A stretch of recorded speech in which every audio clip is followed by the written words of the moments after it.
আমি আপনাদের এখানে আমাদের মহানগরের বিভিন্ন যুগ্ম আহ্বায়ক সদস্য, বিভিন্ন ওয়ার্ডের নেতৃবৃন্দ, জেলার বিভিন্ন যুগ্ম আহ্বায়কবৃন্দ, সদস্যবৃন্দরা উপস্থিত আছেন।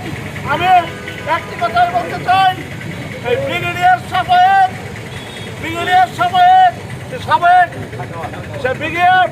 সাখাওয়াত সাবেক এক সময় এই সরকারের দালাল ছিলেন। এই ব্রিগেডিয়ার সাবেককে বর্তমান যে অন্তর্বর্তীকালীন সরকারের স্বরাষ্ট্র উপদেষ্টা দেওয়া হয়েছে। আমরা তার অতি দ্রুত পদত্যাগের দাবি জানাই। আর তা না হলে আমরা এই প্রতিদিন আমরা রাজপথে আমরা গণ আন্দোলন গড়ে তুলব। এই বলে আমি আমার বক্তব্য শেষ করছি। খুদাহাফেজ। বাংলাদেশ জিন্দাবাদ। বাংলাদেশ জাতীয়তাবাদী স্বেচ্ছাসেবক দল জিন্দাবাদ। আগামী দিনে রাষ্ট্রনায়ক জনাব তারেক রহমান জিন্দাবাদ। শহীদ প্রেসিডেন্ট জিয়া রহমান সালাম, খালেদা জিয়া জিন্দাবাদ জিন্দাবাদ। আজকের এই সভা এখানে সমাপ্তি ঘোষণা।